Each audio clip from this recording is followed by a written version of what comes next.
Okay, hi everyone. We will probably get started at 7 and I want to be mindful of time. We may have some people trickle in throughout the session, but I will get started and I'll share my screen. Okay.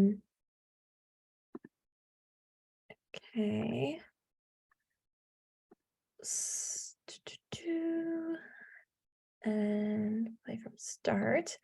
Okay, so thank you so much for joining me. I know it's a Thursday night and I don't know about you folks, but it was definitely a long week for me. So I can only presume it might be a long week for others.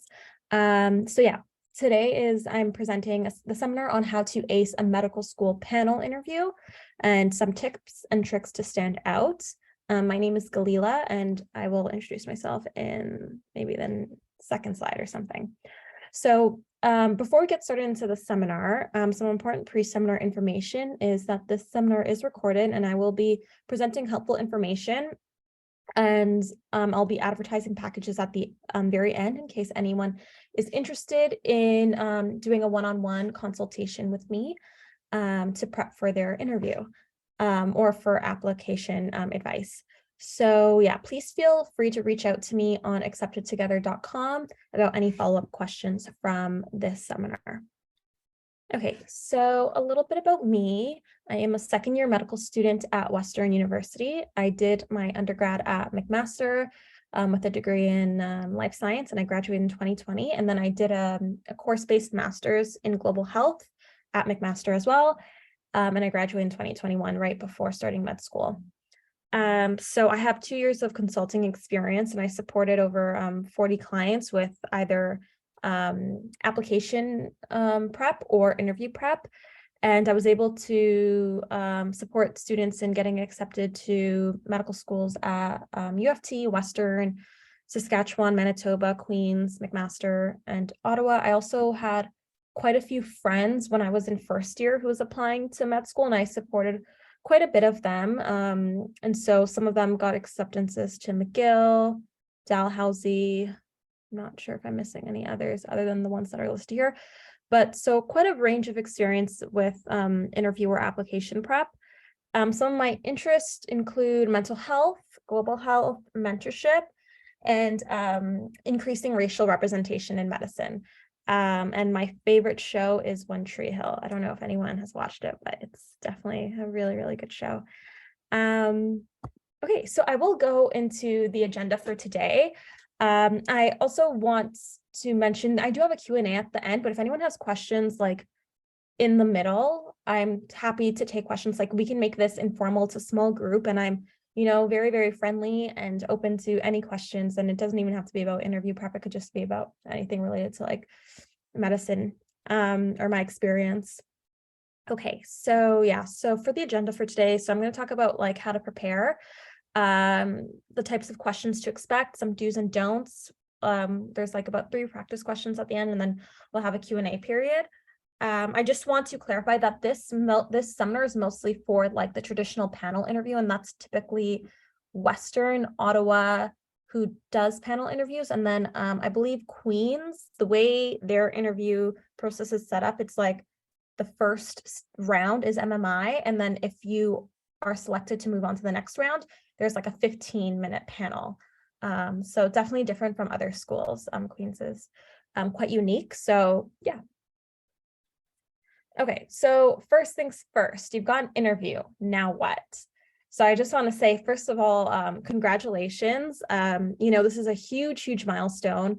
And, I know every time you get to the next step, you're always thinking about, okay, what do I have to do next? And I think it's just important to acknowledge how hard you work to even get here, to get an interview, whether it's like the MCAT having to do exceptionally well in undergrad, Casper, all of those things on top of like, just, being a functioning human being, it is a lot.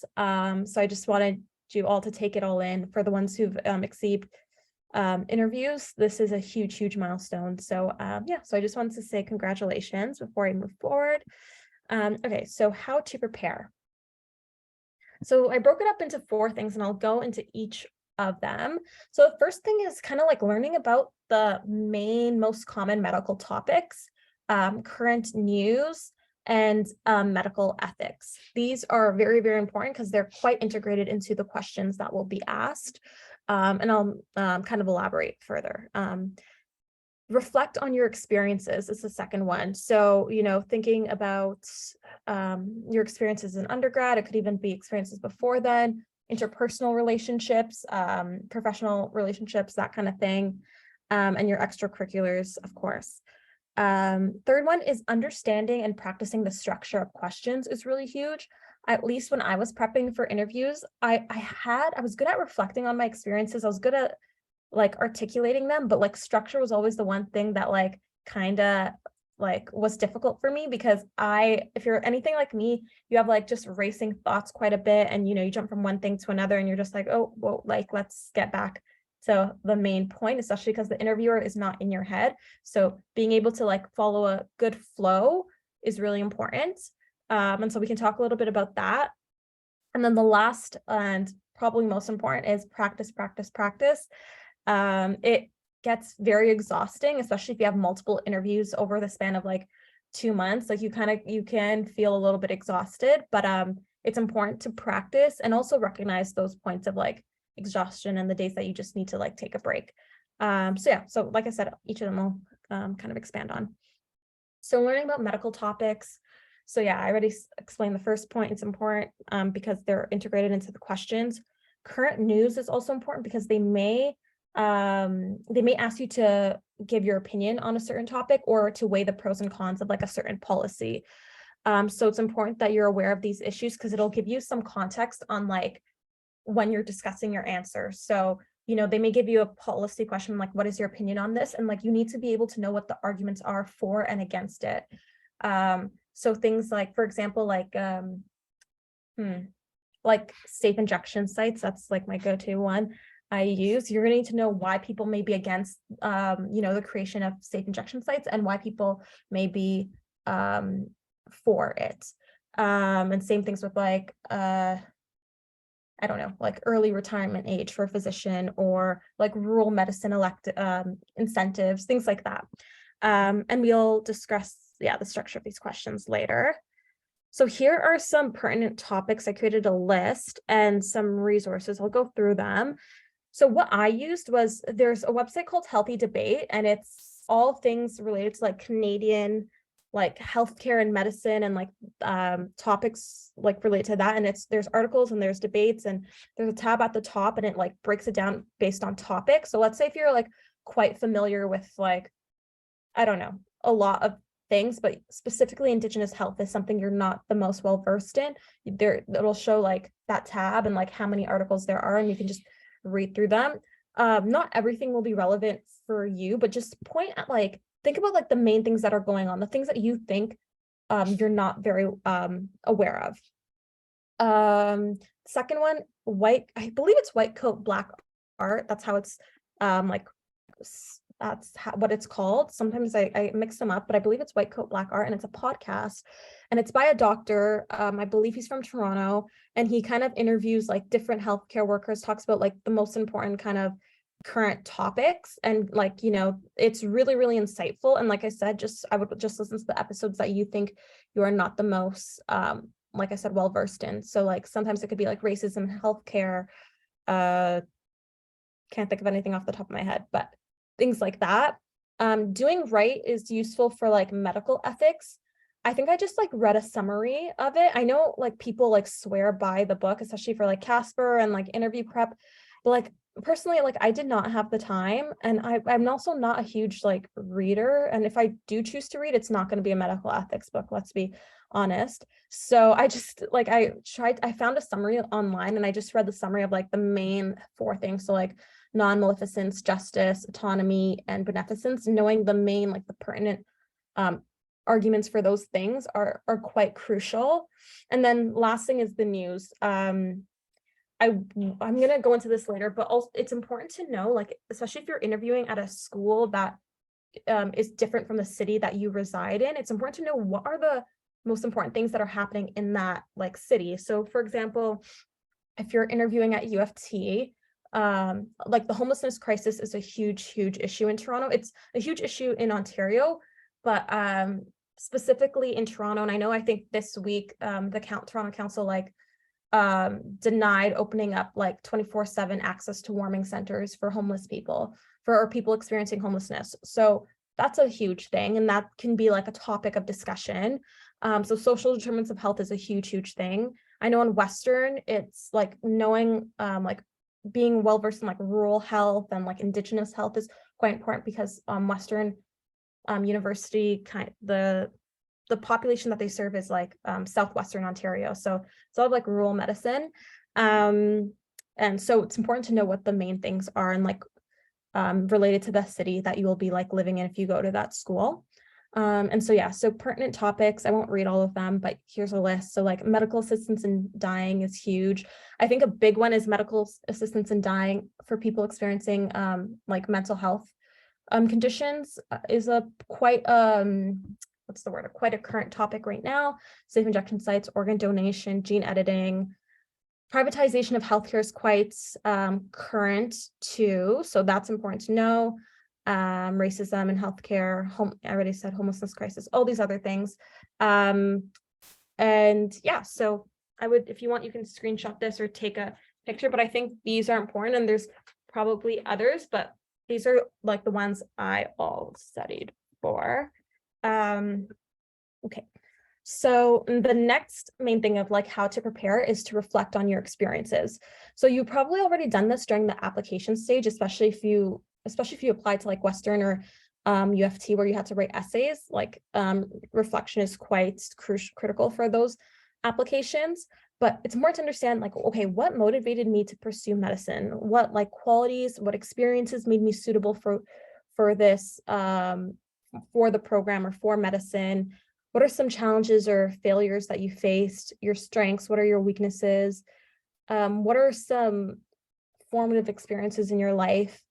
And like main extracurriculars that, you know, you really enjoyed, you really learned something, like, so like things that what times that you've advocated for people, times that you had conflict with a supervisor, a peer, or a client, things like that. Those are going to be important because you're going to need to like pull out those stories for when you get a question like that on an interview, in your interview.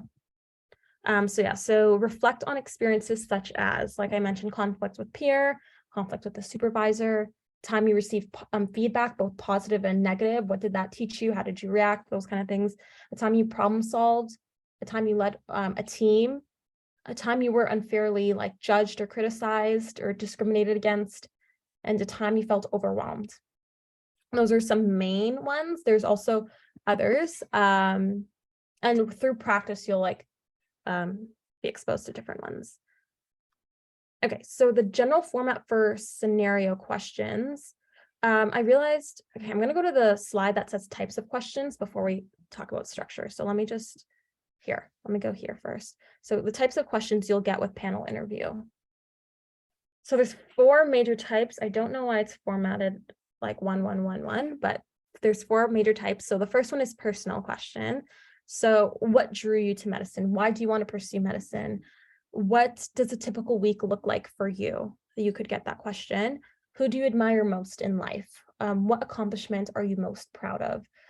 Those are great questions because I like these questions the most because there's no real structure for these ones, and they're generally trying to like know who you are as a person. I feel like these are the questions that make you stand out the most compared to other ones. Other ones, a lot of people will probably have the similar answers, like scenario-based and policy-related questions. If you really prep, you kind of know like what are the main arguments, right? But I feel like these are the ones that make you unique. So I do like these questions. And then the next one is tell me about a time when. So this kind of like the behavior questions. So a time you failed, time you disappointed someone, you solved a problem with creativity. Sometimes the question won't be as explicit as tell me about a time when you like failed. It'll have like this whole like prompt about like failure in medicine or conflict with, you know, your attending physician. It's like, what is an experience, or won't even say what is an experience. It'll be like, so it'll be a whole prompt about conflict with a supervisor, and it'll be like, how do power hierarchies show up in at the workplace or something. And then that's kind of prompting you to talk about your experience. So I just want to like let you know that sometimes it won't always be that explicit, but you still need to know that that's when you reflect on your experience, because it strengthens the answer. Okay, so the third type is like scenario-based questions. These are more like you are a doctor and a patient comes in like asking for painkillers, or you are a doctor and et cetera, et cetera. You have two patients and they both need a ventilator. What would you do, kind of thing? Or, like the second you're a parent. So your parent is asking, or one I thought I saw was like, your grandfather unfortunately like has a terminal illness, and your mom thinks that you guys should do one thing with his health, but he thinks he should do something else. And it's like, what would you do? How would you mediate that conversation?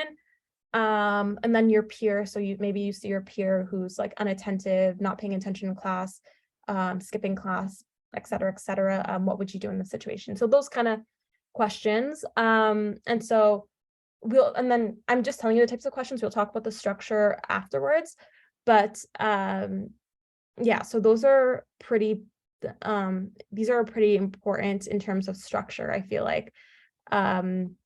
And we'll talk about that later, like I mentioned.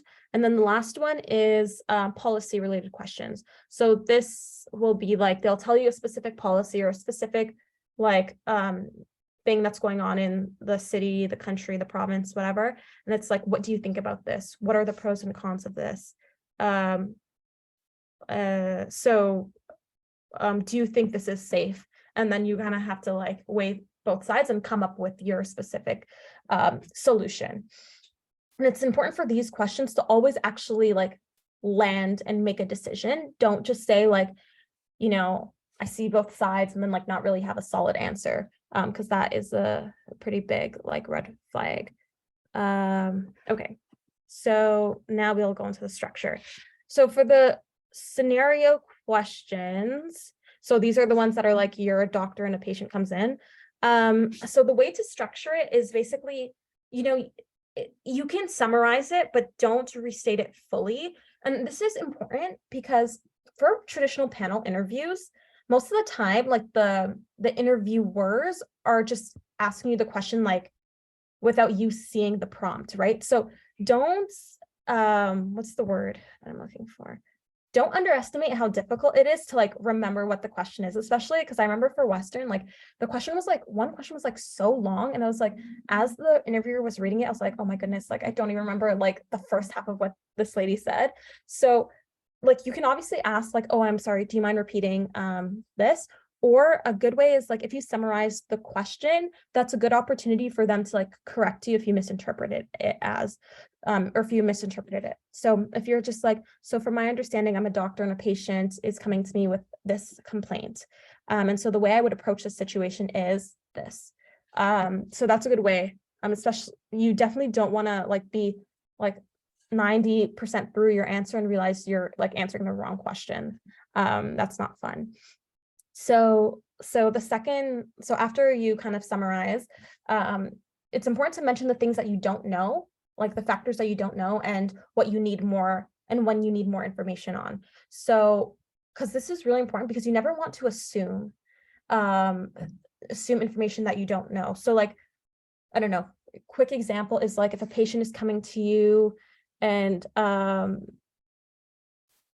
let's say, okay, a patient is coming to you wanting an abortion, for example, and she's like 15 or 16. And like, if you like kind of accidentally made the assumption that she wants an abortion because like, I don't know, her family is forcing her, right? You may think that's a very like unintentional, like unproblematic assumption, but like it's important not to make it because you actually don't know. There can be many reasons, right? So it's important to say, in this situation, I'm not very familiar on the reasoning behind my patient's decision. And so I want to take the opportunity to provide, a safe space for my patient to be able to openly address what she's feeling and why she's feeling the way she does. You know what I mean? And then you can talk about the questions you would ask the patient.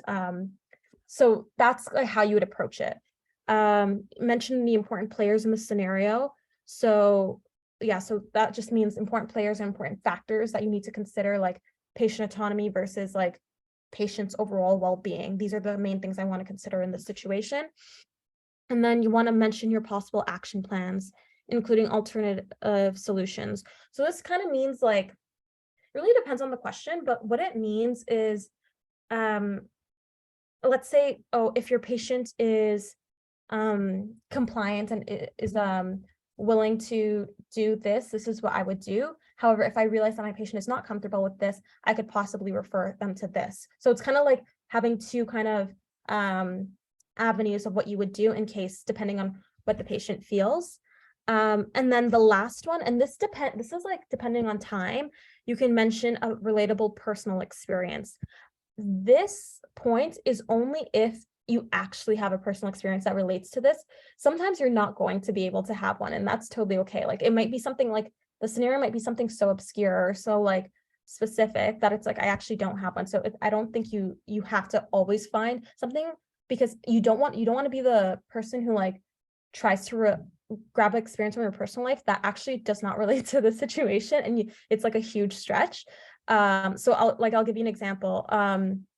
So let's say back to the abortion thing, and then you try to relate. So you try to relate you as a doctor counseling your patient on abortion to like you counseling your friend on whether or not they should like miss their test or something. Like that is so like not relatable. And you also don't want to like, make two things that aren't relatable, and one is significantly more distressing, because that can come across as like but like a good example would be if it was a situation where you have a patient who suffered a concussion and they want to go back to play because scouts are coming, right? And then you can talk about maybe a time when you were like on a team, or like you suffered a specific physical illness, but you wanted to maybe not go against the doctor's orders, but like you wanted to still play because like there were other things riding on it. Like that is similar. So that's just an example, and like kind of like the reasons why I say you don't always need to find a relatable experience. I hope that makes sense. I know I'm talking like really fast. I'm not really giving you guys a break, but yeah, like I said, raise your hand if if I'm talking too fast or anything I'm saying makes no sense. Okay, so this is the format for tell me about a time when questions. So I'm not sure if all of you have seen this before. It's a quite popular kind of framework. Oh, sorry, there's something in the chat. Oopsie. Everything you're saying is super helpful. Oh, thank you. Okay, great. So this is important for the behavioral questions. So S, situation, set the scene, give the necessary details. T, I'll give you an example with all of these at the end. So T, task, what your responsibility was in that situation. This is important because they're not going to know, right, if you don't say. And sometimes you just forget, like, because you've told the story. Oh, this is also important. You told the story so many times when you're prepping with your friends or your peers or your mentors that like you think everyone knows what I don't know. I can't think of anything right now, but like you'll say the role name and you'll think they know what that means, and they actually have no idea, right? So that's important. Okay, action, explain exactly what steps you took to address it and what the outcomes were for R, and then your learning lesson. So it's important to include like what you learned from this experience, and if you have time, connection to medicine. Sometimes the connection to medicine will be like very, very obvious because the question is specifically related to like something related to med school. So you may not always have to make the connection, but if it's like something about like a time you stood up for someone, you can then bring up the connection to medicine about like how, as physicians, how we have to advocate for people, and like be a little bit more specific. Don't be that vague. But so an example of how I would do this is, okay, give me a situation. Okay, so let's just say I had a team member who, when I was a TA and I realized a student wasn't participating. So in this situation, there was a time when I was a teaching assistant in 4th year for like a 2nd year life science course. And I noticed that a student wasn't showing up to class and wasn't involved in her group project, and one of her team members kind of personally reached out to me to let me know. And so in this situation, my responsibility was to, of course, ensure that all my students are able to participate and that they're all kind of, I guess, sorry, that they're all, yeah, sorry, that they're all participating and that they're all have all the tools that they need to succeed. And so in this situation, I wanted to make sure that I didn't jump to conclusions on why the student wasn't able to participate or wasn't showing up to class and involved in her group project. I kind of wanted to give her the opportunity to express that herself. And so I reached out to her via email to ask her how everything is doing, and if she needs any support on my end with the capacity that I can as a teaching assistant. And in this situation, she disclosed to me that she was very, very overwhelmed with school and experiencing kind of like a mental health crisis. And so that kind of withdrew her from a lot of her like classes, and she didn't feel like she was capable to participate in a lot of the assignments. And she was very, very apologetic in this. And so when I read her email, I was very, very concerned for her well-being, because I saw it in the email how apologetic she was, and I wanted to reassure her that like her well-being is the most important thing. Assignments can always be pushed back and deadlines can always be pushed back. And I wanted to make sure that she didn't think I was coming to her from like a punitive perspective. And so I also realized that my scope is very limited as a teaching assistant. I'm not the most like well-versed in like dealing with mental health crises, and I know I may not be the right person for that. And so I reached out to her to first offer her like the support academically, but also letting her know that if she would be comfortable if I were to explain this to the professor, who is like actually a very, very sweet and the most like empathetic and patient person, so that she can get the extension that she needs, as well as any mental health supports. And she agreed to that, and she was able to set up a meeting with the professor to kind of discuss other options so that she's able to succeed. And then I would talk about the learning lesson. And so in this situation, I learned first not to prematurely judge a person's situation, especially if they are withdrawn and they're not, I guess, achieving their usual day-to-day activities, giving them a safe space and being open and empathetic with them so that they can disclose anything that they are finding difficult with, and being able to connect them to the appropriate resources, recognizing when I'm not the right person to support them in what they need. And then I would just like conclude. But do you see how I kind of followed the situation, task, action, results, and learning lesson? And I could connect it to medicine as well. I just wanted to be mindful of time, but yeah, so that's kind of how I would do that. But let me know, like I said, if it's too quick or if there's any questions with that. It's very similar for anyone who's prepping for Western. I feel like it's very similar to the Western essays, kind of a little bit. How would you connect the scenario to med? Oh, okay, perfect. So in this situation, I would connect it to med.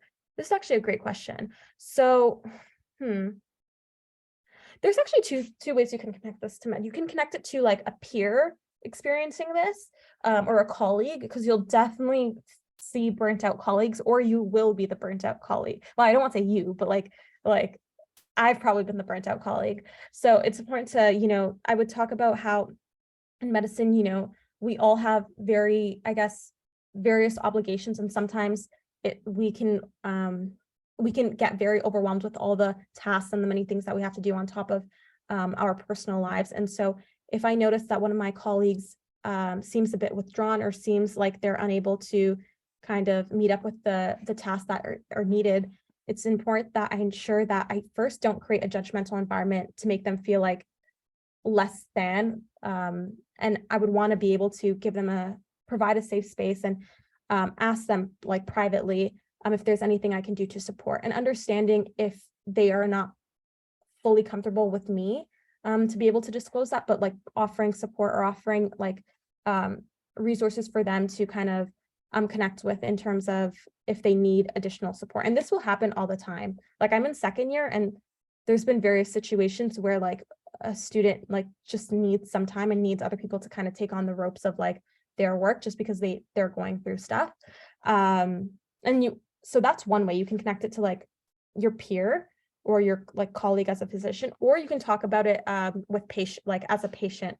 So in medicine, I'm gonna, probably encounter many patients who are either going through tough times or going through difficult things that I'm unaware of. And this may manifest in different ways, such as they're unable to make appointments, they're unable to comply to my medical advice or medications.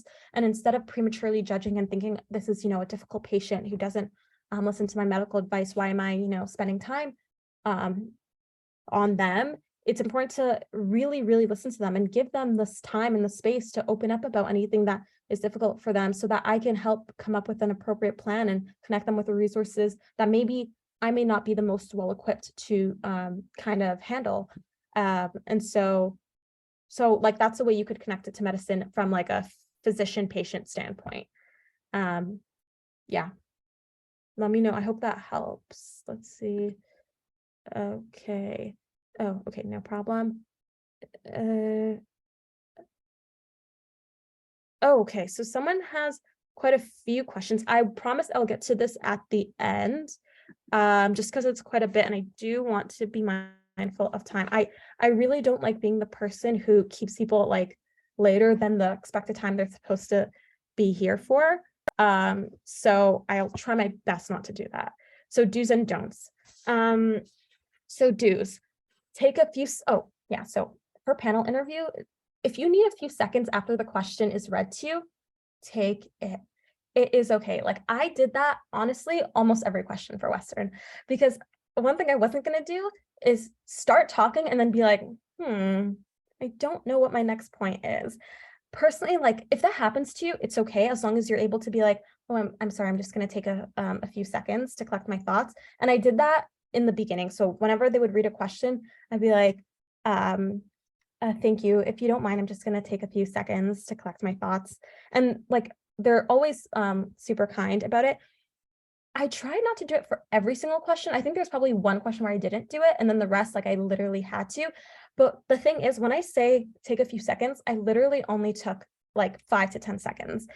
I've had some, like I've worked with some clients where they'll take a few seconds and I'm like looking at my time and I'm like, oh, okay, this is now like we're getting to a minute. So with practice, you may feel like that in the beginning when you're practicing, but as you practice, try to like, it comes with like, I guess what I'm trying to say is it comes with practice. In the beginning, you may be like, oh, I need some time for this one, especially for like the policy questions, I feel like. But I would just say practice is like the best thing to help you with that. It's not the greatest advice, but it is what it is. But it is okay. Like, don't feel like you have to answer to feel like so that you look the most prepared and like rush into your answer. You know what I mean? The good thing for anyone here who has like MMI, normally they give you the time, like 2 to 3 minutes before you respond. So that's one good thing about MMI, but because panel, like people are there and it's synchronous, you don't have that kind of luxury. Okay, so the second thing is record yourself and send them to friends, colleagues, or anyone you trust. I did this a lot. I still have some of my recordings on my laptop, and looking back, I'm just like, anyways, but so I did that a lot and I asked for feedback and it was quite helpful. And even if you don't send them to other people, just like looking to see like your eye contact is critical. Do you stutter a lot? Do you say a lot? Like that's not the biggest deal, but it's like if you could reduce it, okay. But if you can't, like it's not going to be the reason you don't get in, I doubt. But also I can't say that for sure, so I probably shouldn't say that. But yeah, so record yourself is really, really important, especially because everything is virtual now. Integrate personal experiences, mentioning what you learned. For scenarios, I already said this, but for scenario questions, give a concrete answer of like what you would do, not just saying, oh, I would weigh this and that, and that's it. Like, and be enthusiastic during the interview. Okay, yeah, this is important because when you're interviewing, especially when you're practicing, it can be exhausting, and interviewing does kind of take a lot out of you sometimes when you're constantly having prep sessions, you're constantly saying the same stories over and over again. You kind of just like, okay, I'm done with this. I can't wait for the interview to be over. But it's important during interview day, you're pumped, you're ready to go. You have a very like enthusiastic, like charismatic attitude. And even if your panelists are like dead, like they're not giving you anything to work with, it's important to be enthusiastic still. I remember for mine, I think I was the last interviewee that day, and I could just tell like they were asking questions, they were nice, but they weren't like overly friendly or anything like that. They were just like, doing their job. And like even at the end, I kind of like made a joke. It's not really a joke, but just saying like, oh no, I said something about like, I get it, like you guys, I'm the last one, you guys probably want this to like be over with. I didn't say it like that, but I said something along the lines of that. And like, so it's important, don't take it personally. Like if people aren't like smiling when you're talking about something like positive or like your accomplishment, and they're just like, like writing it down, like don't take it personally. Don't feel like, oh, I need to match their energy because now I'm going to be like, let me be low mood. No, it's okay. Like they probably are exhausted, but don't take that personally. Don't avoid choosing not to report an unsafe situation.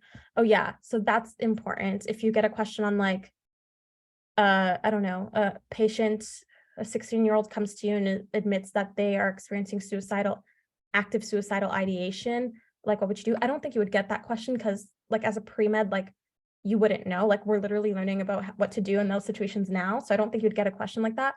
But like any unsafe situation, like maybe you found out your friend was like drunk driving, you might get a question like that because that's more like public knowledge. Yeah, so if you said I would empathize with my friend and just let them know not to do it again, that's not gonna work. So I would avoid like those kind of things. Try not to be cocky in your response. This was like one of the don'ts that future like Accepted Together wanted me to mention. I've yet to met a client who had cocky responses. But yeah, so try not to do that. Not choose a concrete, oh, I already said that. Give an unrealistic answer. Yeah. So this one's hard because unrealistic can be subjective to a lot of people, but like if you have a policy question and it's like, oh, how can we I don't know, ensure how can we reduce long waiting times in the emergency room? And then your response was like, oh, like just accept way more medical students so that there's way more doctors and blah, blah, blah. Like, you have to be a little realistic. That I don't even think that's a very unrealistic answer, but like, just try to like always keep in mind like the barriers to some of your responses or some of your answers. And then, oh, this is a big one, especially because like people record themselves and like you practice all the time. Try not to be over rehearsed, or like have your response sound like a monologue rather than a conversation. This is really important for panel interviews because you're talking to someone, right? You see how like even in this specific seminar, like I'm not really talking, like I'm not having a back and forth with any of you, but my like tone and the way I'm speaking still sounds like a conversation, like I'm talking to a human being, rather than saying like, I've had people who their responses are just like, and then I did this, and so in this situation, this was my response, and this was the outlook, and blah blah. Like it's very rehearsed. So I think it's a good thing to do when you record yourself and send it to people, or when you practice with like a consultant or a mentor or anyone. Always ask yourself, like, does it sound over rehearsed, or does it sound like a conversation? So that's important. Okay. Oh yeah, this is really important. So your well-being is a top priority. I wanted to include this slide because when I was interviewing, I was like very overwhelmed, and I was like, once you interview, like when you're on your third or fourth week of interviewing, it can be a lot. And I don't know what all of you folks are juggling, whether it's like being in school, working, your personal life, your health. It can be a lot, and like definitely was a lot for me, especially if you're prepping for multiple schools and they're like it's very stressful. So I wanted to mention, like, remember what helps you stay well, whether that's calling a friend, going for a walk, exercising, meditating, whatever the case may be. Like, try not to disregard these things during this period, because you will need them. And I know, like, as you know, pre-meds, like very often, and even I do this, when you have something big coming up, you kind of like, you stop, like, at least for me, I don't really like see my friends that much. I'll stop going to the gym because I'm like, every like hour free time, I want to use it to prep for interviews. But those are the things that keep you well and keep you like sane. So try not to like neglect those things, as hard as it is.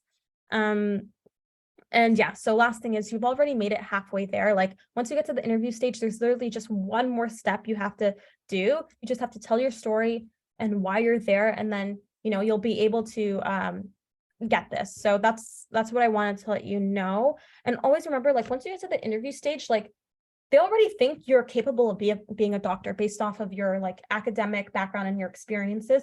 Now you just really have to like tell them why and like articulate your experiences well.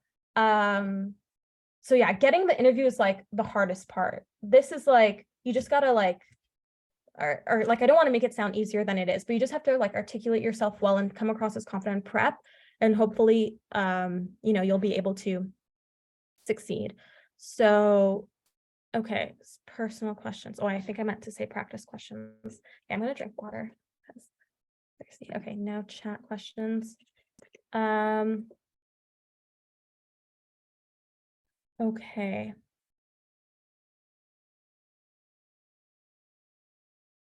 Oh my goodness, I'm just talking a lot. Okay, so I'm gonna do some practice questions. So this is a tell me about, I got a question. Okay, how do you not sound over rehearsed? Yeah, that's a good question. I would say first by like having like not being monotone. So if you're just talking like in the same tone for the entire response, that can sound over rehearsed. And also like, it's okay, like if you're someone who like uses like, it's okay to use hand expressions and just like that is very helpful, versus like someone who's just like this and is just like blah blah, like what am I saying? So a time when I worked with a team to achieve a goal was when I was working with the Black aspiring physicians of McMaster, and we created a conference to help achieve blah blah blah blah blah. Like, do you see how that's just very like okay, when is this guy done kind of thing? So that's kind of how, so trying to like not be monotoned and using hand expressions is one way.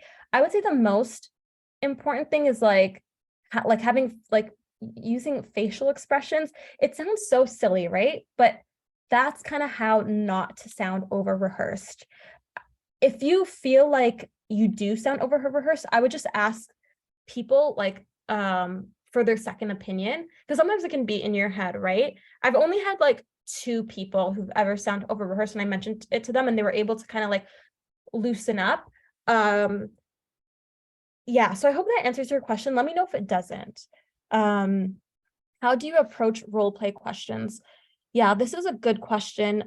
So okay, I will say in panel interviews, I'm like 90% sure you won't have role play questions, but I'm 90% sure. But if you're just asking in general,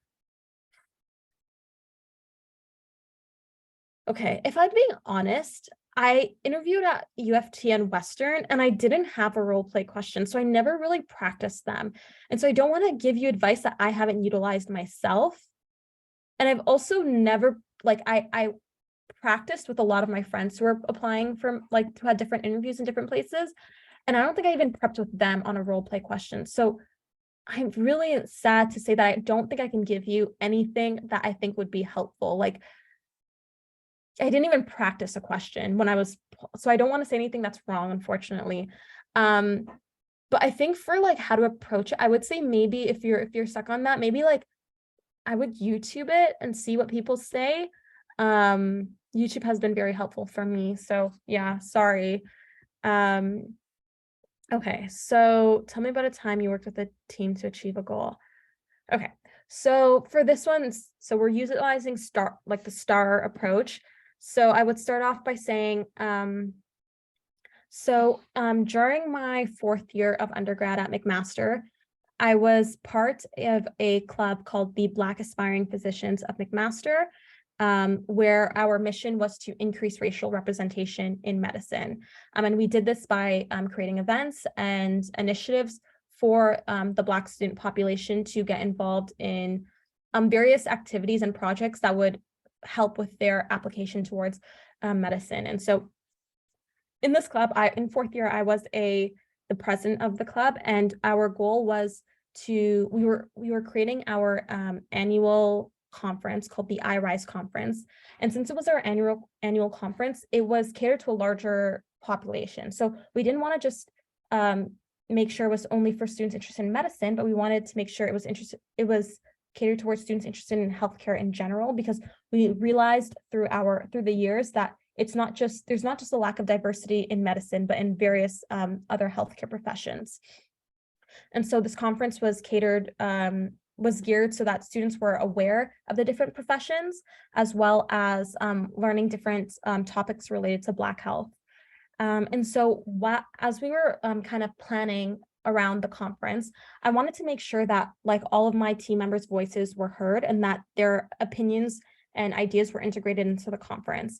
So I remember setting up a team meeting to hear what their thoughts were on how we can make this conference engaging, but also cater towards different people who wanted things other than medicine. And so I knew I had a lot of team members who weren't just in life science and health science, but who were in nursing, who were in like radiation science and like some other practical programs. And so, I was able to gather information on like some of the conferences they've been to in the past that they enjoyed. And so some of the ideas we came up with was having some practical workshops, such as like suturing, like personal branding, and like how to kind of basically how to brand yourself, whether that's through interviews or applications.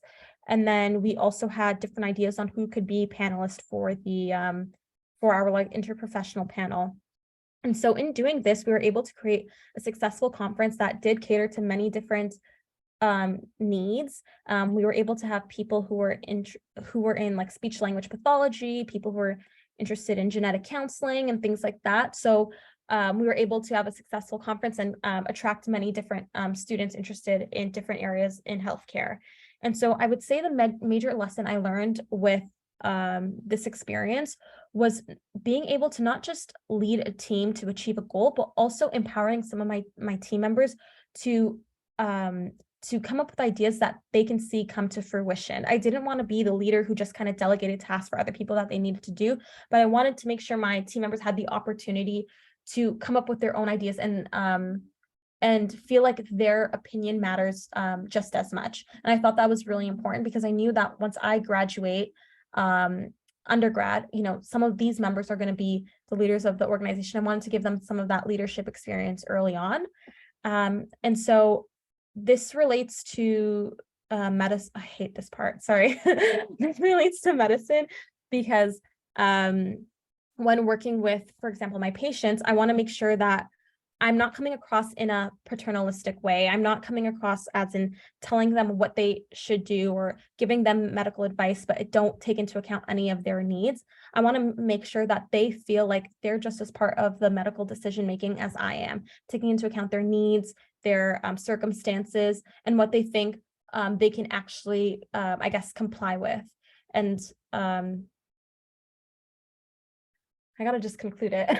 And so in this way, this experience kind of relates to how the type of physician I would be once I am working with patients or something. That wasn't the greatest ending, I will admit, but like that's kind of how you can connect it. So like empowering others to not just, I don't want to be the leader. Basically what I was trying to say in this story was I don't want to be the leader who just tells people what to do. I want to be the leader that people feel like they are still included in the decision making. Yeah, it's been 2 years, guys, so I'm a little rusty, but yeah. So, okay, so the next question, wait, let me just see how I'm doing for time. Okay, I'll probably do one question because I do want to do the Q&A, and I have 2 questions left, so let's see which one I think is better. I'll do I think they're both pretty important. Okay, I'll do them really quickly. So I won't like do a whole monologue of like what I did earlier. So this question is, you're a physician who works in a busy urban clinic with other providers. where am I? One of your physician colleagues has started charging patients $60 fees when they miss an appointment or fail to provide a 24-hour cancellation notice. You don't agree with this practice as you recognize that many patients who attend the clinic face significant socioeconomic challenges. What would you do in this situation? Okay, so this is the typical scenario question. So what we want to do is you can do the brief summary and then you can talk about the things that you're unaware of, like you want to gather more information. So you want to understand, okay, why is this physician doing this? Yes, we know that's because people are missing appointments, but we also don't know like how this impacts him. And so before making any judgments, you want to set your colleague aside and understand why they're doing this. So you can ask that, you can kind of rationalize why you think they may be doing this. This could be because people missing their appointments, especially if it's many patients, how that impacts the physician's schedule, and they're unable to, every time a patient misses their appointment and doesn't provide notification, that's another patient who could have been slotted in. And so that creates a backlog that also, can disrupt the physician's schedule with having many no-shows. And so those are some of the reasons that, could impact his or her decision making. And it also, the colleague could be losing money every time a patient misses an appointment. And so that's like the gathering more information, trying to see the other person's perspective. Then you can talk about the other side of just how can understanding why patients may be, missing appointments. So it could be, they don't have reliable transportation, they don't have child care for them to even come to the appointment. They may have faced some anxiety with coming to medical appointments. Or they genuinely forget. So those are some of the reasons why people can be missing appointments. And then you can also talk about the larger issue where it's like, if most of these patients come from low SCS backgrounds, charging $60, that's quite a hefty fee to miss an appointment. And so what is the larger situation is that, what does that look like for the patient when they see that their physician is monetizing off of them not coming to appointments? That can break the trust between the patient and the provider. And that could lead to, the patient not wanting to even receive care in general. Right. And so that's important to kind of mention to your colleague, obviously in a way that isn't judgmental and isn't kind of like punitive or to the colleague.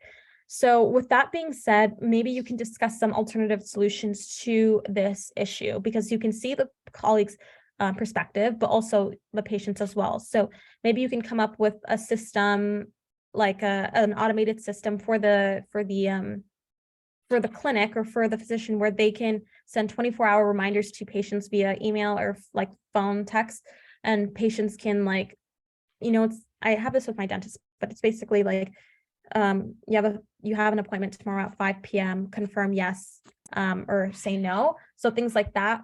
Or you can talk to patients while they're there, saying like the importance of showing up to an appointment, if there's any other way that they can remind them. Or are there any barriers, asking them like right out, are there any barriers to coming to appointments? Do you prefer like phone calls or telehealth, like virtual calls, things like that? So that's like providing an alternative solution part.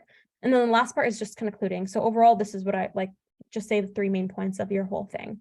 I hope that makes sense. You can ask me any questions, and sorry I sped through it. Okay, how are we doing for time? Not the greatest, but I think this question is also important. So this is a policy question.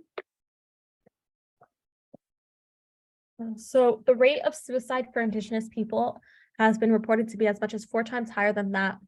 Oh, that's supposed to say than that for non-Indigenous people. What is the cause of this disparity, and what policies should we institute to target this difference?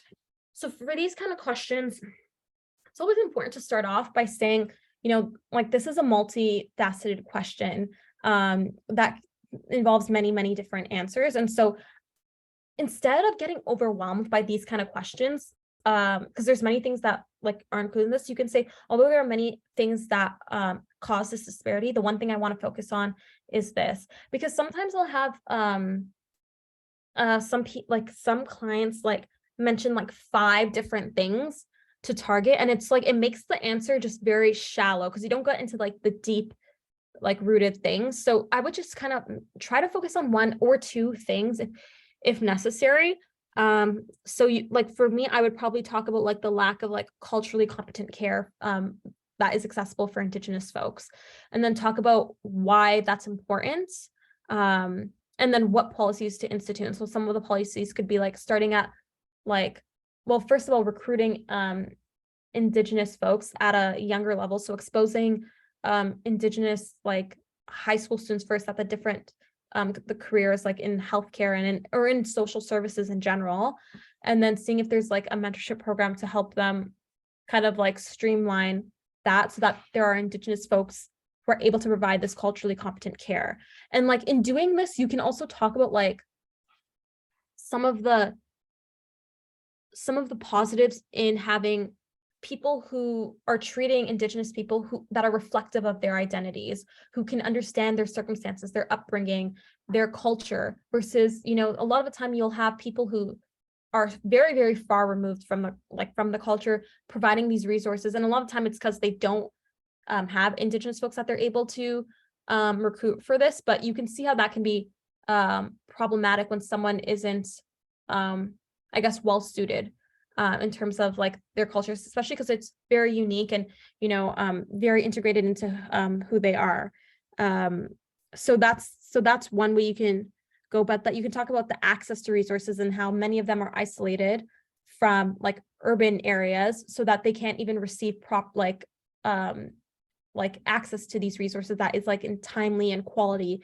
Then you can also, there's also like the systemic racism they face when coming to healthcare institutions. So there's like so many different things you can talk about. And so I think what I was trying to highlight with this question is like not to get overwhelmed by these like huge policy questions where you're just like I'm only in third year, fourth year university. I don't know what to do, right? That's how I felt with a lot of these questions sometimes. But yeah, try not to get bogged down. Okay, if your thing is mental health, culturally competent mental health care, or it could be like education, or specifically just access alone, right? And then talk about like, you can talk about two policies.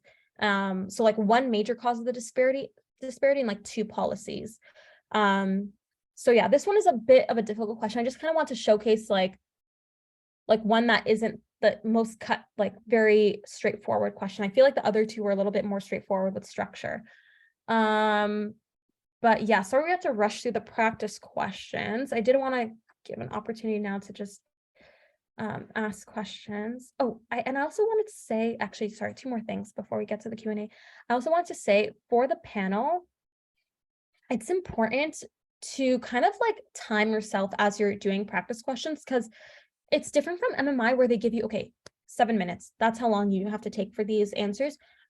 For Western, it's just like a panel, like a regular job interview, right? So you don't know how long you're taking, and you don't want to be the person who's like taking 5-6 minutes for all the questions from the beginning, and then by the 6th, 7th question or around the end, they're like cutting you off because they need to finish at 40 minutes or they need to finish at 45.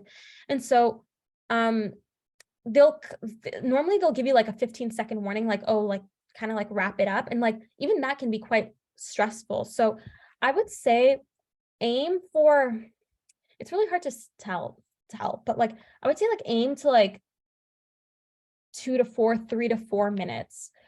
Some questions, like especially if it's a why medicine question, that's going to be a long answer because you may have like 2 or 3 major experiences on why what attracted you to medicine, or like even the question about Indigenous folks, like that is that's a long question. But other questions you can be short and succinct on. It's harder to tell, I will say, like it's way more difficult than MMI and MPI in terms of timing. But if you do mock sessions, that is helpful because you could see like what your timing is like versus like just doing one-off questions. I hope that's helpful. And then lastly, it's just a slide on, so if you're interested in, I was gonna exit this. If you're interested in working with me on a one-on-one or, you know, any other consultants, if you go to Accepted Together, you can just send anyone a message or you can just purchase their package. And everyone has their packages listed at the bottom, and there's normally a description on what the package entails. And, you know, it's good to get like one-on-one feedback and like critical feedback on your responses. And yeah, that's kind of all I want to say for that. And then we can go into the Q&A now. I will probably stop sharing my screen so I can like see everything. Okay, so, oh, perfect. Okay, Vipra said, last year, Western gave the same amount of time for each question and it was timed by the med student. Wow. Okay, well, wish they did that for my year. But no, that is really, really good. So that's important. Yes, thank you, Vipra. And then I will go to one person's question. So the first question they asked, what are some acceptable weaknesses to say?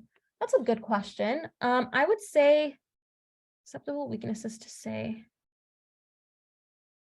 That's a good question. Everyone likes to go the perfectionist route. I wouldn't recommend that because it's just like, that's not a weakness.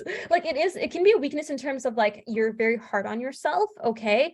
But like, basically it's kind of like a humble brag, right? Like everything I do is perfect. I would refrain from that one. I would say acceptable weakness to say, Oh, so I remember one person, they did a really good job with saying they're not the greatest with technology. And they gave an example of how that like they had an experience where their knowledge on like tech support hindered like they're able to like do a presentation and how they end up learning how to do it, how to like to operate tech equipment so that they would avoid that situation again. And so what I'm trying to say is with a weakness question, the way to approach it is saying something that you weren't the greatest at initially, and you can give an experience on how that manifested in a situation, and then what you did to kind of correct that.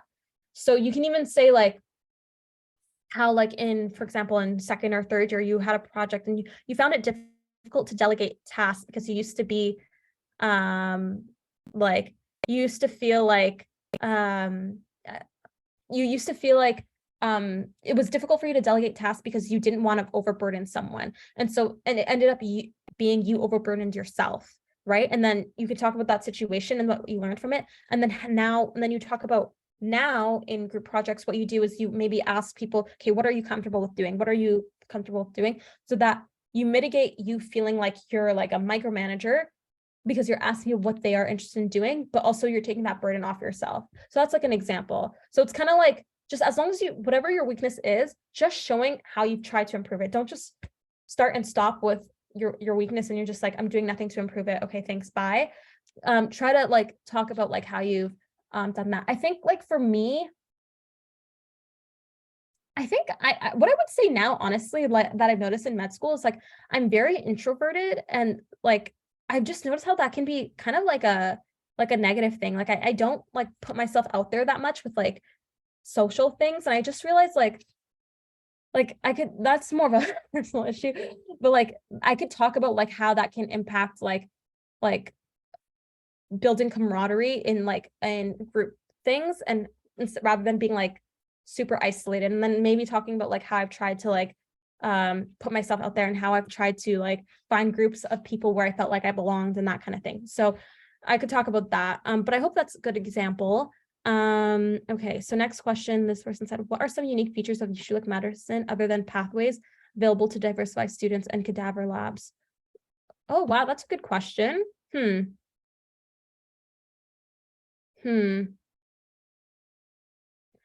have, okay, so you guys are going to be working with standardized patients in when you start med school, like, and these are just people who are actors, pretend to be patients during your clinical skills so you can get experience before you actually see patients in clerkship. And so they're really trying to get patients of all different like racial backgrounds.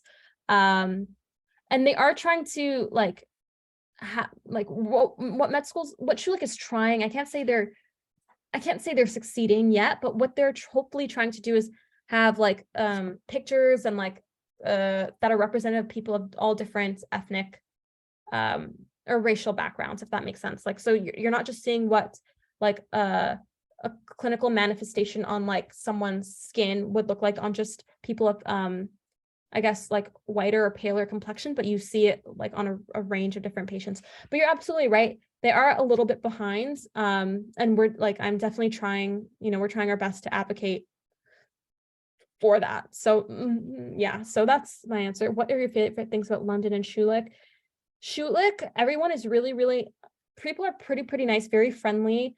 The profs like genuinely want to see you succeed, and it's very kind. It's not competitive, it's not super competitive, which is great. You don't have to fight for research opportunities, you don't have to fight for anything really. So that's a huge stress reliever. Favorite things about London. Okay, so I'm like born and raised in Toronto, and so when I came to London, I was like, ugh, right? But then I'm starting to like it because much more nature paths, much more like it's very calm. It's very like, I'm starting to like the small town vibe because less distractions compared to like bigger cities. So that was what I would say is what I like about London. Very close knit. What are some current issues in London? Okay, do you remember how? I just want to make sure. Okay, perfect. Okay, what are some current health issues in London other than serving rural communities and indigenous population? Oh, drug use is huge, huge. That's probably the main thing. A lot of people who use drugs in London, so cocaine, meth, that kind of thing. So safe injection sites is important to know about. Like homelessness is still something important to know about London. Those are the main things other than rural and indigenous health. How would you structure your answer to medical that you have no idea about? Oh, they have no idea about? Oh God. Okay. Discuss your, that is really hard. Hopefully you don't experience this. That is very difficult. But if I had no idea about it, what I would do is say, no idea about it. That is hard. I would probably say like, so in this situation, I'm although I'm not the most familiar with the topic, I would first start off by educating myself on the topic through, it depends on what the topic is. If it's like something medical related, like evidence-based guidelines, the news, listening to different opinions, and also getting, so I would talk about educating myself first, and then being able to find non-biased like resources. So like evidence-based guidelines, people, different stakeholders, opinions on it. And then I would just talk about like how I would kind of base my decision off that. Sometimes you can guess though, like what, like I may not, for example, I may not be the most well-versed in like AI, like I kind of know some basic things. I would make an educated guess, but if you genuinely like you have no idea, you think you're going to say something stupid, then I would say like talk about where I would go to find this information and how you would make the appropriate decision, if that makes sense. But I would try my best to make an educated guess. Like having no idea is crazy though, because it's just like, I don't think they would ask you anything that is like completely like, you would have to make something up. Like it's normally something like for example, I never practiced any gene editing thing, like question, and then I got something similar related to gene editing, but like I used my knowledge on like learning about CRISPR in like second year of like in biomed or something in a course and talked about that. So you'll always have something that is like somewhat related. They won't ask you about anything obscure. Okay, so I think those are all the questions from that person. I think right now we're at how to answer, tell me about yourself. Great question.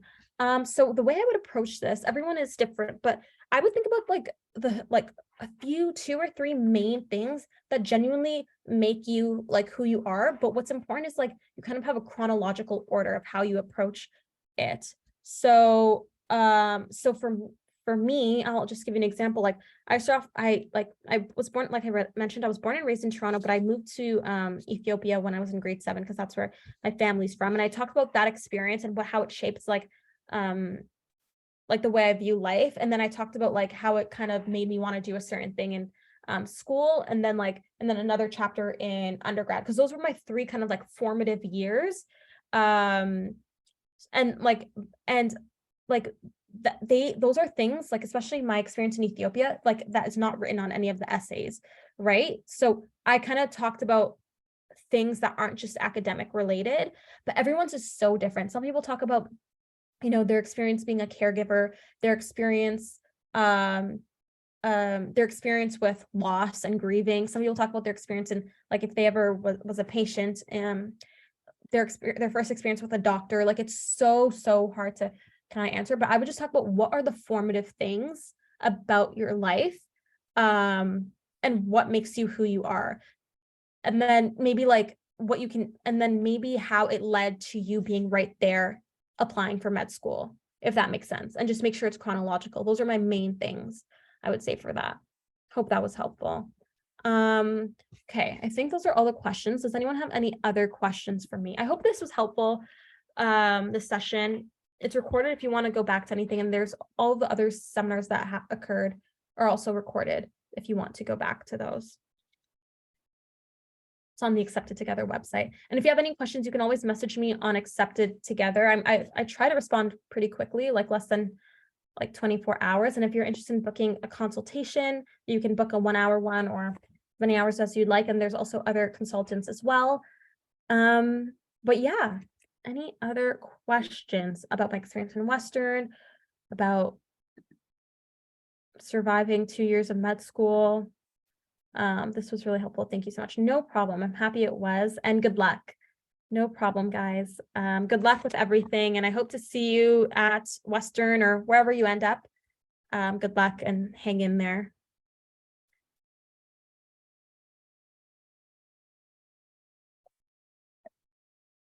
No problem. Have a good night as well.